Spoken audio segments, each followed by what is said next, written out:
So good afternoon, everyone. I suggest starting. Yeah, everyone who wanted has already joined us. So today we're having our fourth webinar of the series Methods of Teaching English in Multi-Level Groups of Learners. Yeah, and our today's topic is adapting materials for teaching English in multi-level groups of learners. So, yeah, again, to advertise our hub, all the webinars are conducted in Skovoroda-hab. That is our regional center of blended education. And at the end of the webinar, I will share the links to our videos on YouTube and to the page on the internet. Okay. So, our first activity is weather related. The winter is coming. In fact, it has already come. So, what I want you to do is look at the picture attentively. You can see a lot of snowflakes. You need to find only one snowman hidden in the snowflakes. Yeah. So, look attentively. I will show you the key a bit later. Just 1 minute for you to focus. One snowman. Mhm. Hanna Alexandrovna has found one. Yulia, Yulia, Yanina, Olena. Okay. So let me show you the key for those who struggle. Yeah. Okay. Here you have it. The only snowman. Among all these snowflakes, it's a good activity for your students. A warm-up activity at the beginning of the class, just to focus your students' attention at the lesson. So today we are going to discuss the issue of adapting materials in multi-level group of learners. So we are going to speak about the notions of adoption and adaptation. So when to adapt and when to adopt. Yeah, we are going to mention some reasons for adaptation. We are going to learn some information about the principles of adapting materials and adaptation strategies. And to summarize all the information we are going to learn, we will consider a general framework for adaptation of materials. Let's start with two notions: adoption and adaptation. So, what does it mean to adopt some materials and to adapt some materials? So, when we adopt materials, we use them without any changes or modifications. Just imagine you are lucky and you have managed to find an ideal course book for your students. I would say it is hardly possible, but maybe you are lucky enough to find one. Yeah, then you will adopt the course book and you will use it without any changes, unit by unit, lesson by lesson, activity by activity, without any changes at all. In most cases, we are not as lucky and we need to adapt. So, the adaptation is the process of modifying materials to make them more effective for a given educational context, so for our specific group of learners, by applying certain strategies. So, actually, we make some changes or modifications to the materials we decide to use. Why do we need to adapt materials? Not adopt, but adapt. We all like globally published materials, published by Cambridge, by Oxford University Press or Macmillan, But if we think about the intention of these materials, the intention of these publishing houses is to reach the largest possible audience. What happens here? So we can say that the larger the number of students materials cater for, the bigger the scope for learning differences. the more learner types there will be, the more learning styles there will be, and so on and so forth. The larger the number of students, the bigger the constraint on teachers for any given pedagogical movement. Say you are a proponent of task-based learning or communicative approach, and the textbook you decide to use focuses on another approach. Then your freedom, in the choice of the approaches you are going to use is limited. So the larger the number of students, the bigger the distance from some learner's capacity. So you will have more levels in one and the same class. And the larger the distance from the teacher's and learner's sense of relevance. So in fact, in this illustration, you can see the conundrum or the problem that may appear if you decide to use globally published materials for localized educational situations.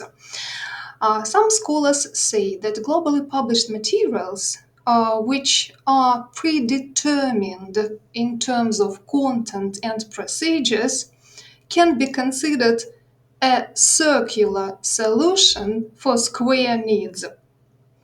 Yeah?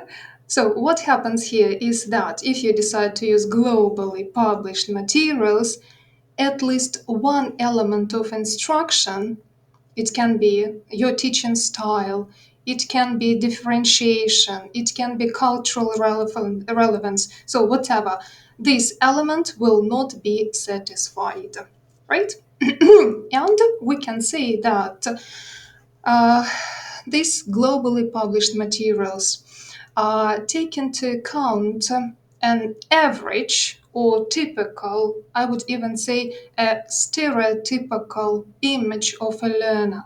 So these materials are dehumanized.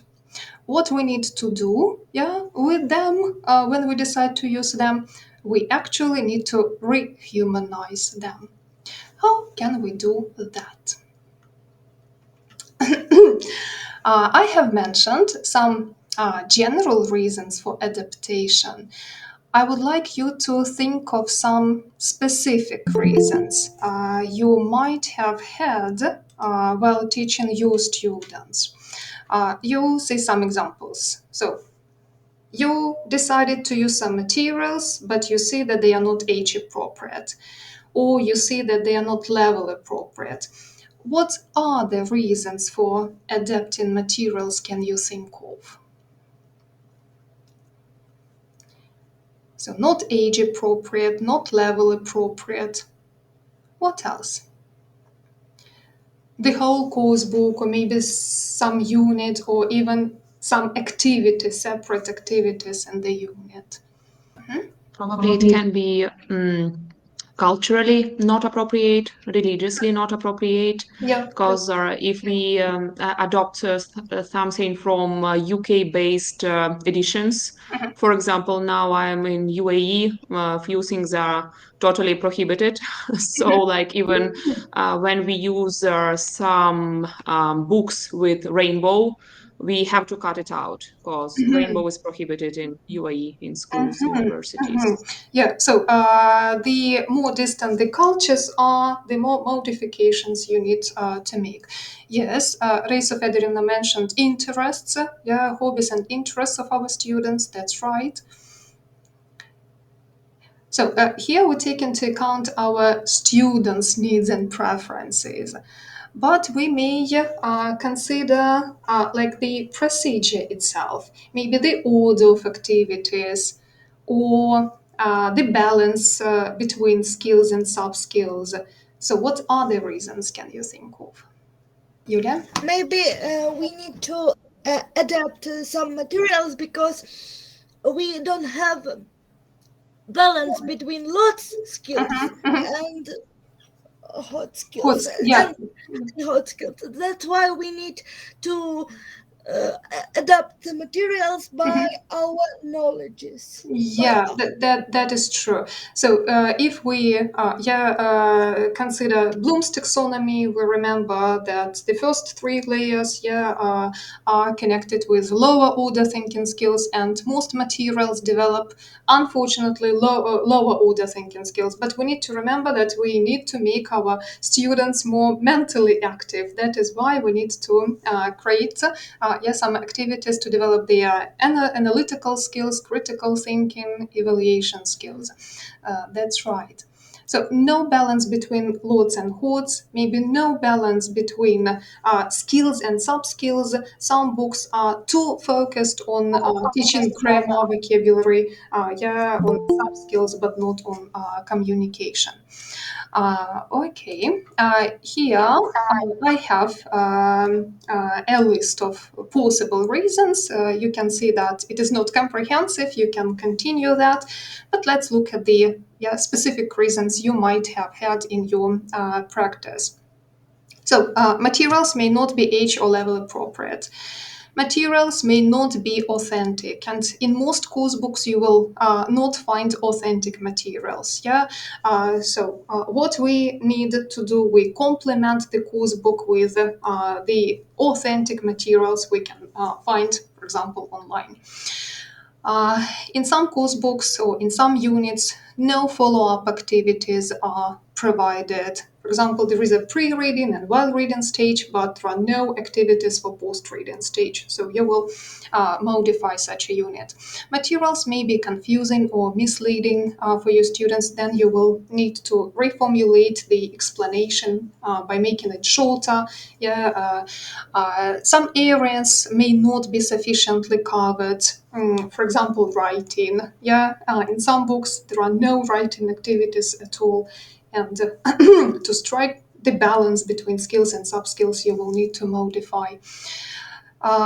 Maybe some activities are not meaningful or communicative enough, and you will need to increase the level of this communicativeness by personalizing activities, by formulating real life situations in which students can use this or that language item. Activities may not be varied. Activities may not be balanced in skills. We have mentioned lots and hordes already. Modes of interaction may not be varied.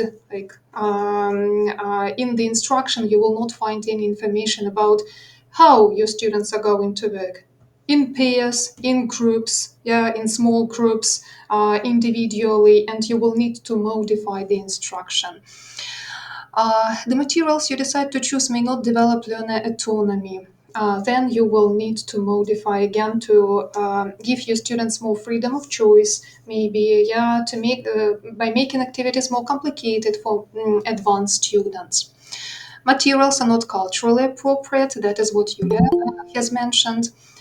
Modes of presentation may not be varied. What I mean here is that there may be some text format, there may be some pictures, but no video materials, audio materials, so you will need to complement.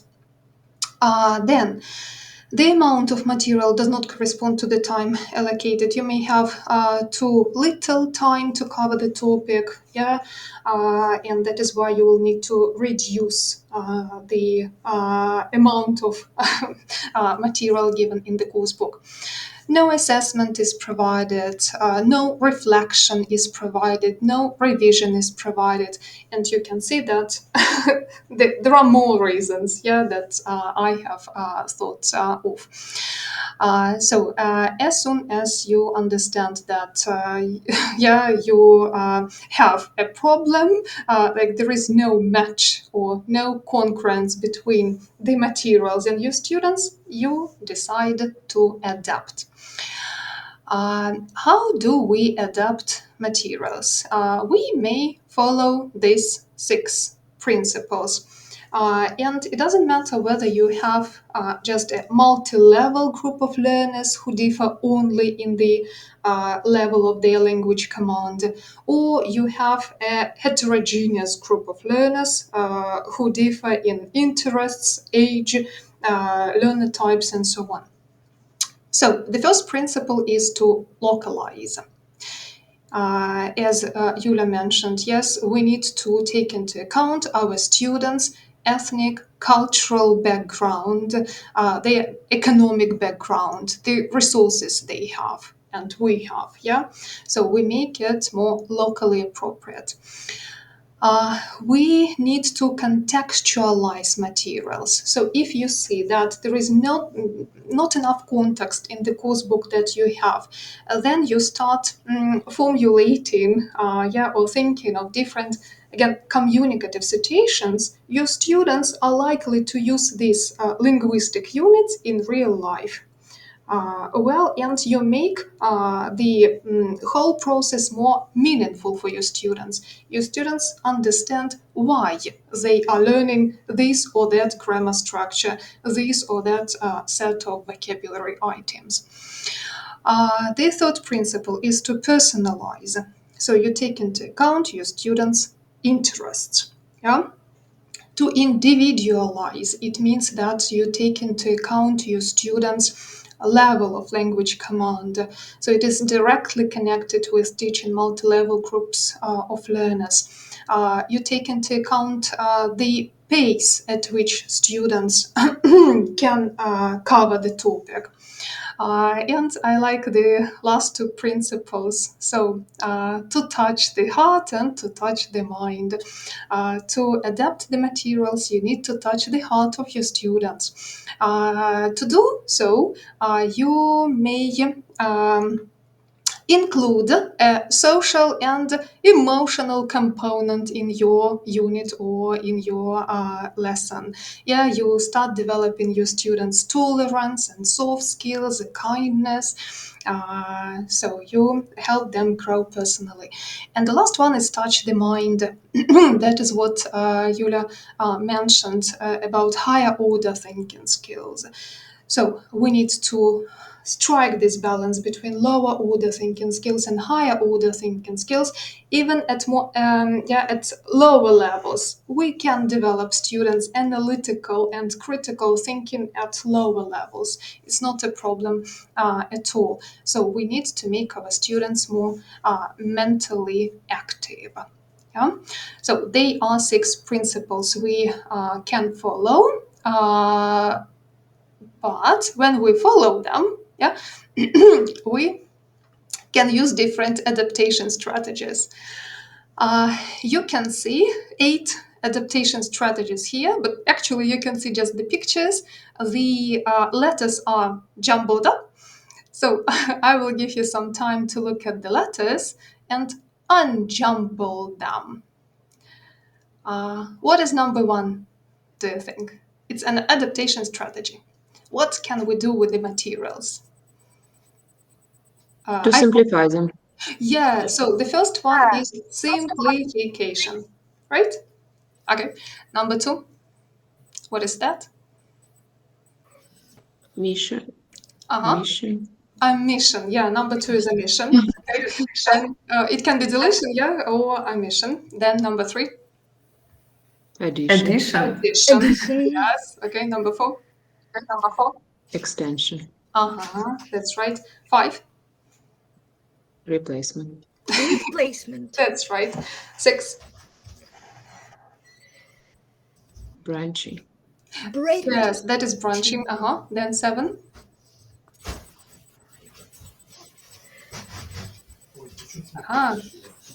Reduction. Yes, that is reduction. Oh, you're good at that.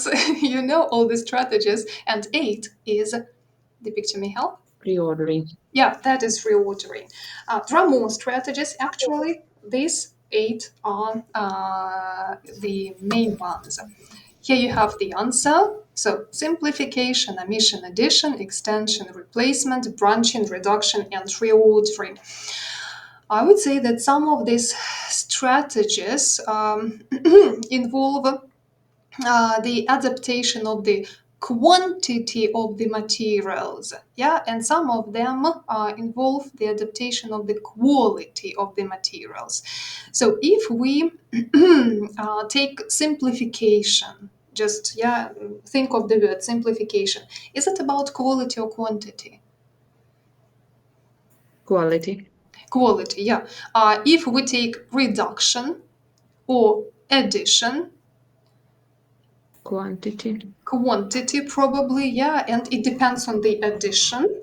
Actually, if you add, for example, you have a drilling activity consisting of just 5 items and you want to extend that, yeah, actually it will be extension, sorry. So extension is also about quantity, yeah, but addition is about quality.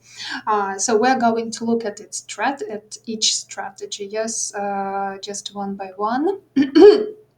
Addition. You have the definition of addition and when we can apply that as a strategy. So addition as an adaptation strategy is supplementation of extra linguistic items, activities, or pictures to make up for the inadequacy or insufficiency of materials. So extra linguistic items, activities, or pictures. Addition is different from extension. Addition is focused on the quality, yeah, and extension will be focused on quantity. So when do we use addition? When areas are not covered sufficiently. For example, in the textbook, there are no activities for practicing pronunciation, and you decide to add one. Or there are few activities for practicing writing skills, and you decide to add one. Well, when text or pictures are not provided, and you modify the activity by adding pictures for lower level students, if you want. Text pictures are fewer than needed. Tasks are limited in scope, and tasks are of limited range. So, limited in scope, there are few tasks to practice this or that item, this or that skill, and limited range means that activities are not varied. Yeah. So you add some elements. Then omission. Omission is removal of some linguistic items and activities which are found to be extra or unnecessary. When will you decide to omit something? When your students are clear about a language point, when you have explained that, yeah, and you see that they have grasped the idea, so they don't need any further explanation activities. When your students are competent in a skill already, so you will just skip some topic or activity. When there are too many tasks in a particular area or point, when the item or area concerned is not your priority at this specific lesson, when some item or task is not well designed, and you will just omit that, when it is not well suited to the aim of the lesson, and when the topic is not appropriate for learners. There are some reasons, there may be more. So that is the second strategy you may use. The third one is simplification. So you make the materials less complicated, easier to understand. When can you do that? When the language, for example, in the text is too complicated, yeah, and you decide to replace difficult words with easier synonyms, or complex and compound sentences with simple sentences. Um, when students' background knowledge is insufficient, and you paraphrase the text or some parts of the text to make it so more clear. When the instruction is too complex, in some books, especially when you deal with games, you will find an instruction half-page long. So ideally, you need to paraphrase that a bit, because the shorter the instruction is, the better. Yeah? The next strategy is called reordering. reordering. So you rearrange different parts of the course book, change the order, of activities. When do we decide to reorder? To make the order of activities more logical and natural. It will happen sometimes when you see that, well, I would rather use this activity at the beginning of the lesson and this activity at the end of the lesson. When you want to revise some area earlier than the course book does. So why not? You understand that, well, we are going to read a text and the text is full of this grammar item, so why not revise this grammar item before we start reading? Just to deal with the difficulties that students may have while reading the text. So you reorder. Then, when you understand the need to compare or contrast some areas. For example, in an elementary textbook, you may have present simple first, then a couple of topics that are not tense related, and then present continuous. You may decide to reorder the grammar items. So present simple, then present continuous, and then you compare these two grammar structures to make it more logical. You may decide to provide thematic unity.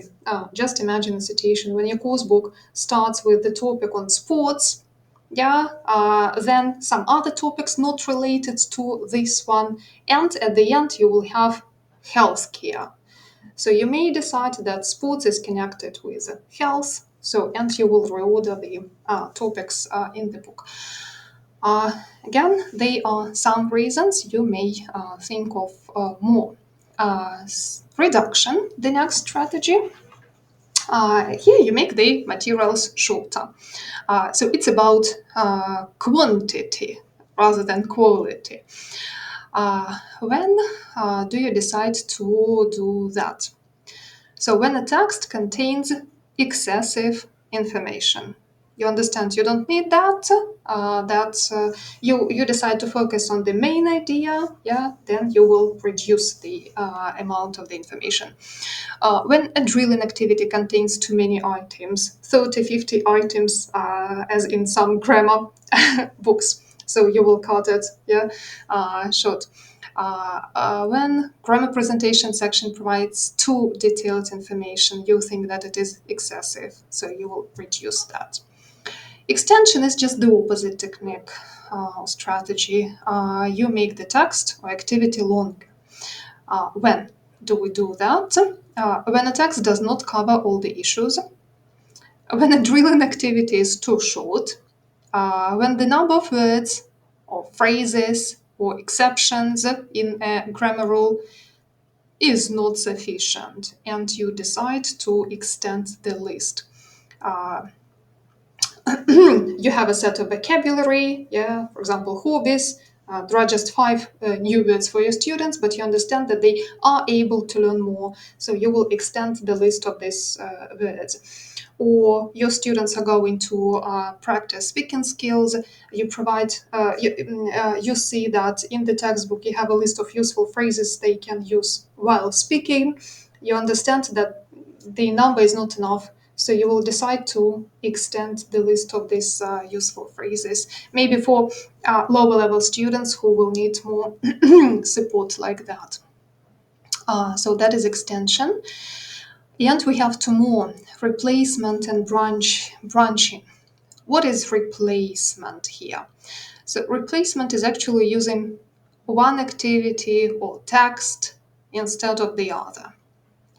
When a text is irrelevant, when a text is outdated, for example, you have technology and you use a course book which is 15 years old, and there is a text about a telephone.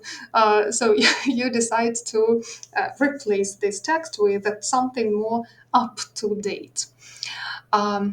When an activity does not contribute to achieving the aim of the lesson, and you decide to replace it with a more appropriate one. Branching. What is branching? So I like this strategy a lot. It is actually adding options to to the materials. When do we do that? When we want our students to choose from several options. For example, they may choose from several options a text to read, an activity to do, or the way to show what they have learned. Yeah, the way to demonstrate their knowledge.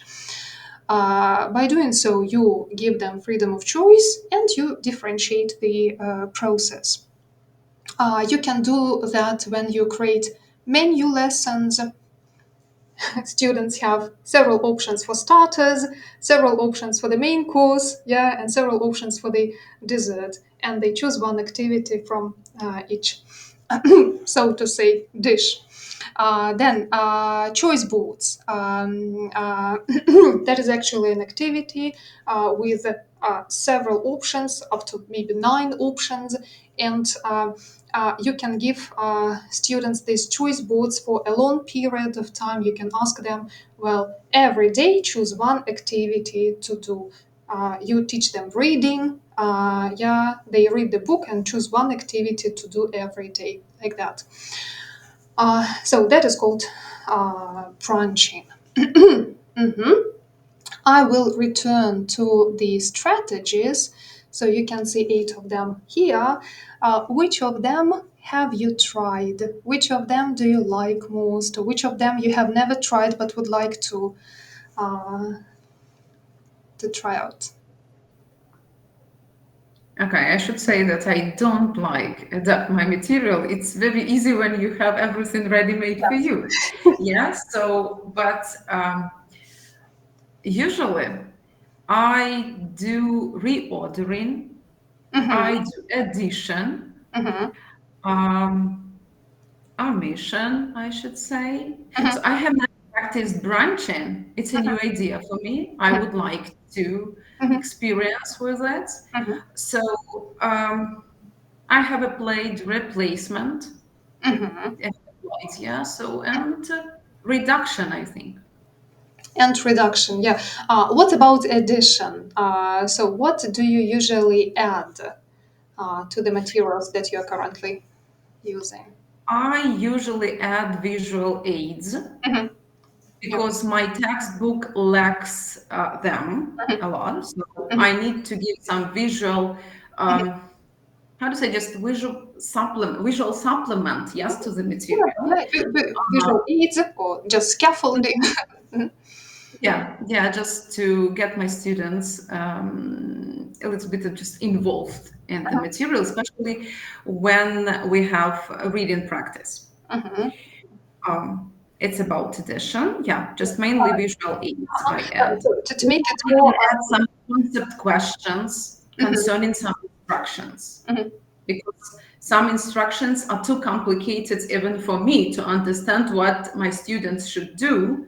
Yeah, so I'm not sure that it is addition. that is It may be simplification. If you make the a instructions simplification. Yes, you're right. simplification. But still, if you see an activity, for example, a reading, some questions for the text, and you understand that these questions check just the comprehension of the text, but there are no questions for critical thinking, then you may add some questions to develop these skills. Okay. Uh, any other ideas? So you would like to try branching? It is. Yeah, I would say it is. yeah. And I have an New idea idea just for for me. branching. Uh-huh. I can share Yeah. one idea. Just I think that it can be interesting and useful. You know, that just you gave a list of the things to do, the text to read, an activity to do, the way to show what they have learned. And you know, that just we can use a table and write, for example, these 3 activities, and for each of them give different number of points. For example, for the first one to read the text, maybe 1 or 2 or 3, yeah, just it depends. And then anyone can make a choice. If they want to get a higher mark, then they do this activity. If they want to, they are not in a good mood at the moment, or they are not motivated, then it is their choice. Yeah, that's true. Maybe for some of them it is enough. Yes, just 60 points. The the lowest yeah. positive mark is enough. They are Yeah. satisfied with the result. But for But it is their own choice. They just maybe next time they will be more motivated. yeah, Who knows? Or just for them will be no difference. Yeah, but they decide what activity to do. yeah. Sometimes I give my students a chance to do some extra activities for extra points. Like they can have, the standard number of points for this activity, but if they want something extra, maybe to increase, yes, the final grade, they can do some activities, and some of them at the end of my course had 102 points. 103 points. Well, I apologized and said that, well, I can't do that. But still, it is possible, yes. Not to, it's a good idea not to differentiate them in the maybe level of motivation or the grade they may have, but to motivate them with extra points. Yeah, like it is an optional activity. You may do that, you may not, up to you. If you want to have some extra points, then why not? Okay, well, any other ideas here? So, which of these strategies have you never tried? Uh,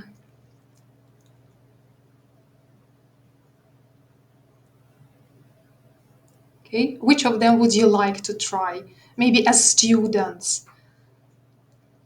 Which of them, if you are studying now, yeah, which of them would you like your teachers to use? Julia.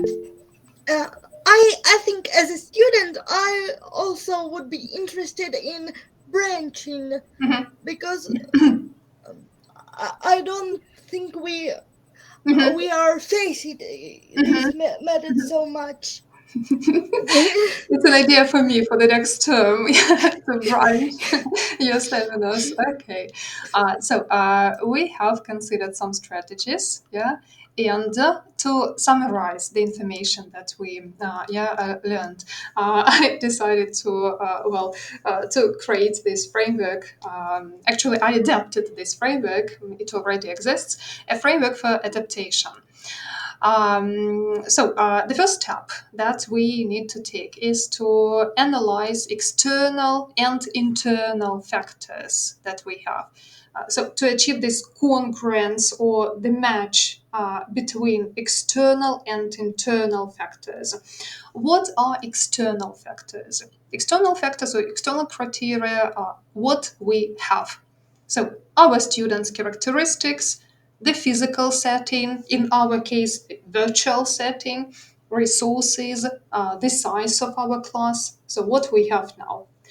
And internal criteria that is connected with the materials. So, what the materials offer us, the choice of topics, the skills they cover, the proficiency level they are aimed at, range of activities they offer, and to achieve this congruence between external and internal criteria, we follow some principles. We may localize, contextualize, personalize, individualize, touch the heart and touch the mind. How do we do that? By means of strategies. Adding, simplifying, omitting, branching, extending, reducing, replacing, reordering, you may continue the list. And we apply these strategies to content areas, to the topics we cover, to the texts we provide our students with, to the skills we want them to practice, to the classroom management techniques, etc. So the list may continue. So that is just the algorithm we follow when we adapt the materials. Time to practice. a little activity for you to look at. That is a speaking activity. Actually, that is a sequence of activities taken from my favorite, I would say, book Speak Out for intermediate learners. A sequence of activities consisting of 3 steps, A, B, C, you can see that. I want you to look at this sequence and to think of some ideas on how to adapt these activities for below level students and for above level students. Imagine that these activities are for at level students. Yeah, but you have some lower level, some high level students. What can we do with that? I'll give you a minute to look through the steps, yeah, and think of the possible solutions. Anna Alexandrivna, below level students, right? We're Yeah. going to start with Yeah. so. Yeah, just the idea I have that we should apply reordering.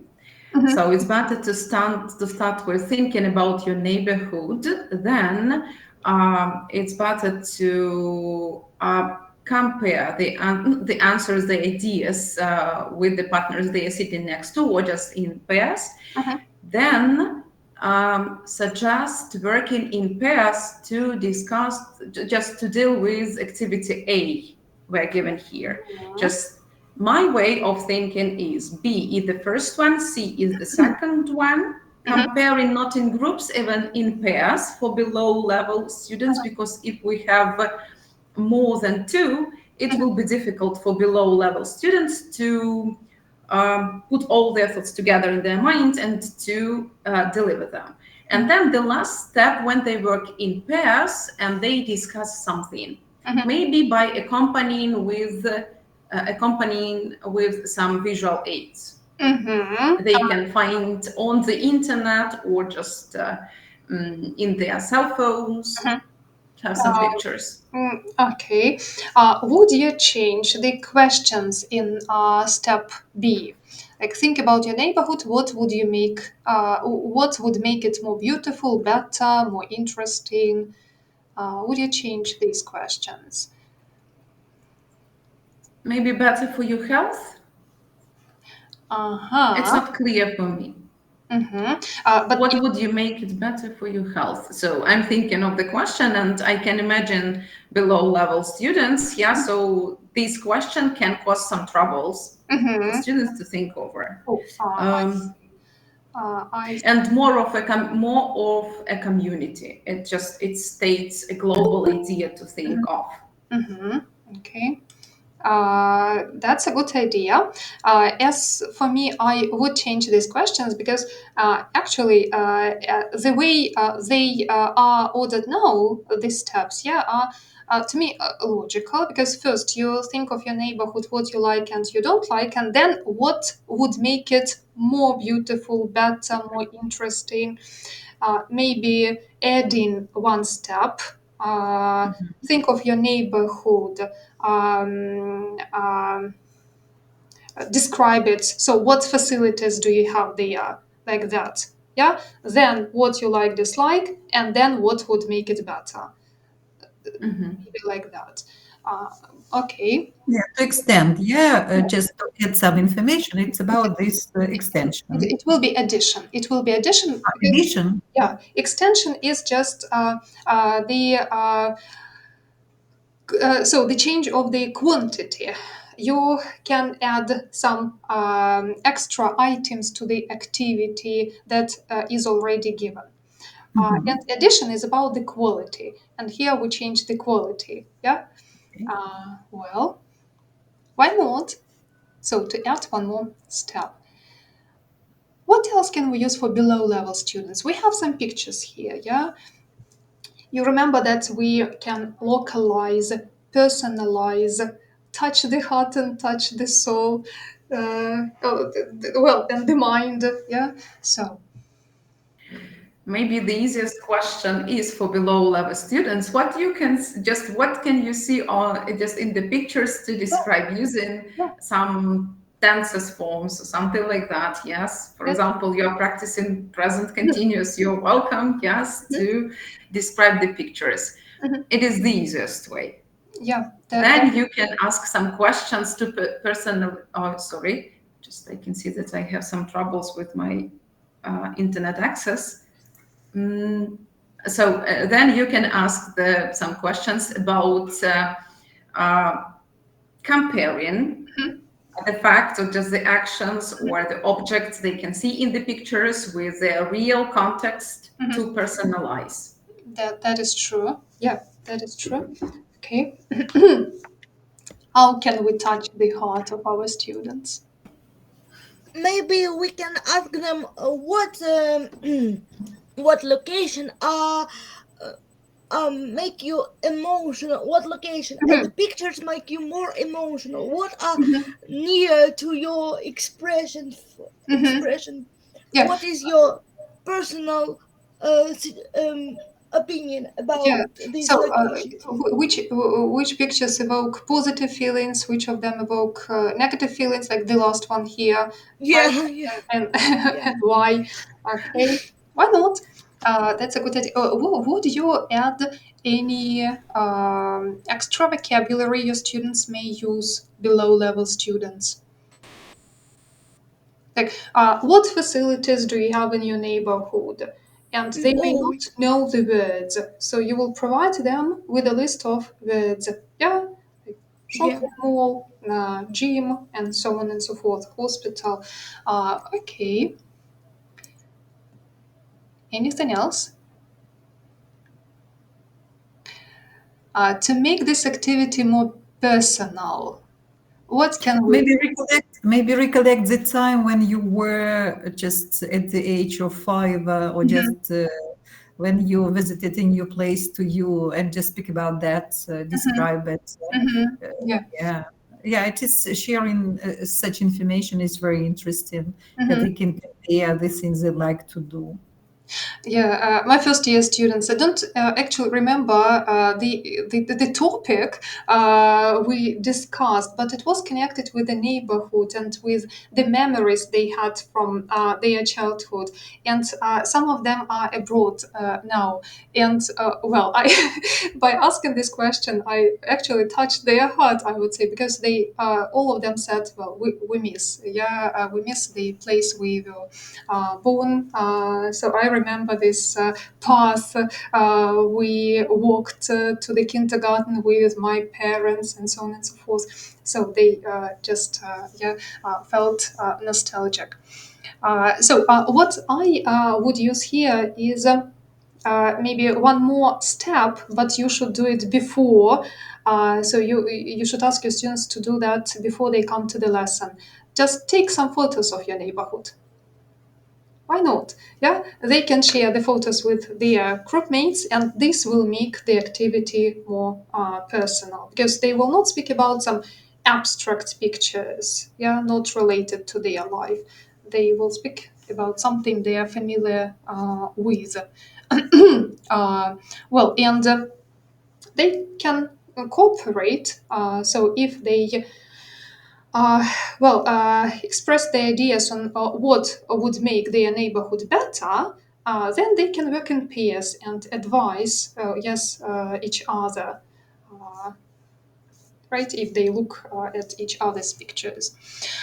That is for below level students. So we can add, we can replace the questions here, yeah. So we can simplify maybe above level students. A bit more challenging. So these questions, this set of activities is for intermediate students. So what can we do for upper intermediate learners? We have them in our group.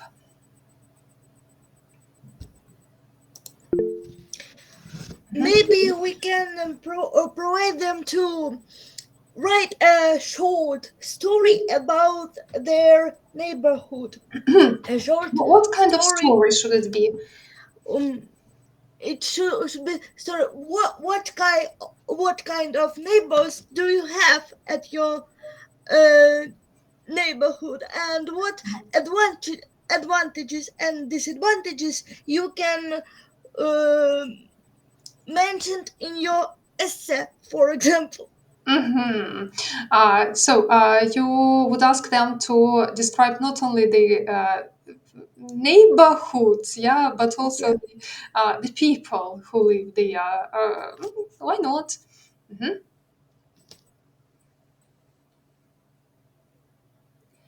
But well, it will take them a lot of time to do so. Maybe for their home assignment. Maybe I can provide them to make a short audio with and share it with the groups, and they could share their different opinions on this situation. Maybe Okay. it would be more quick at the process. Okay. Can you make this set of activities more product oriented? Because here we have just speaking. So they discuss, they express their opinion, they describe their neighborhood, but what outcome do we have at the end? We don't have any product except their discussion. Yeah. So we can think of the product our higher level students may create. So the second step is what would make it more beautiful, better, more interesting. How can they use this information in a follow-up activity? What can they Maybe it is possible just to give them short text and to ask them to paraphrase it using speech models, so speech patterns, just to follow certain structures to make it more. Don't want to say complicated, but just it's about more advanced level, and to replace simple words, simple phrases, just from the topical vocabulary. And then we can get a new product. If there are synonyms, so different people can use different words. Because we can think about the same thing in different ways. And it can be then product oriented. Well, what I mean by product here is a letter, a blog, a video, an email, a list of recommendations, a list of instructions. So something we create in real life. Yeah, it can be either, for example, I do the following activity, just it's teach writing. It's about a formal, informal style and just writing an email. And then I ask them to differentiate them into two groups. And after that, I give them two texts, two messages, two short emails. And their task is to define what style is it, formal, informal, used there, and then to find proper phrases to fill in the gaps and to get two texts just with the phrases from the previous step. I see. So why not? My idea is to ask them to write. If we take an email, can they write an email to the local city council with some requests, on how to improve their neighborhood? Can they do that? So why do they discuss all these ideas for improvement in their local neighborhood? My students wrote such letters to the mayor. Just it was letter of complaint, letter of agreement, disagreement. It was they did such things. Also, you can't believe, but just I decided to clean just the part of my apartment, and I just found piles of papers. And there was one letter, just a letter of complaint. One of the students wrote about the way they lived in hostel, in one of the hostels, Yes. university hostels, and she described real situation there. And so she wrote about the ways how to improve their living there. So it is a product oriented Yes, one. and that was a real product. That is what we Yeah. do in real life. We do not just discuss something for the sake of discussing. Yes, we do that in order to, well, to take some action. And here the action will be to write an email or a letter to the city council. Um, can we ask them to make it even more personal? What can you do to improve your neighborhood? So we can complain to someone, we can blame all other people around us, but we do not do anything ourselves. Yes, so to make them more aware, socially aware, then we can ask them, make a list of actions you can take to improve your neighborhood. Yeah, they can be some small steps, small improvements, but still, so they will contribute to the Yeah, I have an idea. They can take a photo. Well, and for example, of one of the parts or local park or just any parts in their neighborhood, and then it is real photo, yeah, and real place, and then maybe to make a map and to write steps how to what to improve, how to do that, when to do that, action plan, and right. then just to be socially responsible for changing the situation for better. Yeah, that is true. At the lesson, they can create this plan of actions. At the lesson, they can distribute the roles. I'm responsible for this, and you will do that. Yes. And at the next lesson, they will report on their actions.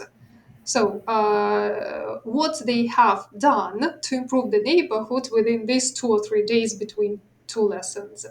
So, it will be a great idea, I suppose. Yeah. Anna Alexandrovna, you had one idea? Maybe. Yeah, just I like the ideas you have just discussed here, and I completely agree with all the points you have suggested. So I think that we can suggest group project for two groups, and one group will be responsible for how to make my place or my neighborhood more beautiful, and another perspective how to make my neighborhood from the point just more beautiful or more useful or just more interesting from the perspective of a community. And maybe just we can suggest some figures or numbers to educate financial literacy or something like that. So they have some limited budget to use Yeah. for making this or that place better than it is now. Yeah. So in this way, we restrict our students with the ideas. Yes, because they can choose 2 or 3 options because they are limited with money. Yes, and in this way, they can present something using PowerPoint presentations or something like that, just to develop their speaking skills, their presentation skills. Yeah. Yeah, and you prepare them for their adult life. They are limited, Yeah. their budget is limited, so what we're going to Yeah. spend it on? Yeah. And they decide, they prioritize, the problems that need to be solved. Actually, these ideas can be applied to any single topic. If you have the topic of health or sports, yes, anything, you can think of the final product at the end of the unit, at the end of the module, or even at the end of the lesson. Your students may create to apply the knowledge they learned at the lesson, in a real life situation. In this case, they will understand why they are learning this topic, not just to discuss something at the lesson, yes, but to make real improvements or to change something in their life. So that will help them a lot. That is my personal opinion. And they say that nowadays there is a shift from summative assessment to formative assessment, to product-oriented assessment. So you do not assess students' knowledge, but you assess students' ability to apply this knowledge. So why not try that? Okay, thank you for your ideas. That is actually everything I wanted to say today. I hope that some of these ideas were useful and you I inspired you a little bit to adapt to the materials you are currently using. Thank you so much. So if you have any questions, please ask. Oh, thank you for all the reactions. I can see them. And if you don't mind, I will share the links. Yeah, some students asked me to share the links to our Skovoroda-hab. So just give me a second. I will share that. You can find the videos there. So the recorded webinars. Yeah, we have had so far, and actually all the events that are conducted in the hub. And I will also share the link to the YouTube channel. 1 second. You can find here it there. Okay. Thank you for coming, and I'm looking forward to our next meeting next Thursday. Thank Thank you you very very much. much. Thank Thank you. you so much. Thanks a Especially lot. it was Thank you very very much. useful and beneficial for us. Thank you very much. Thank you. Thanks. All the time I have some ideas I can implement, yes, after our webinars. So I'm glad to tell the I'm truth. glad to hear that it was useful. Yeah. Yeah, Yeah, it thank is you. very Thank you so useful. much. Yeah. Well, and just I enjoy every webinar.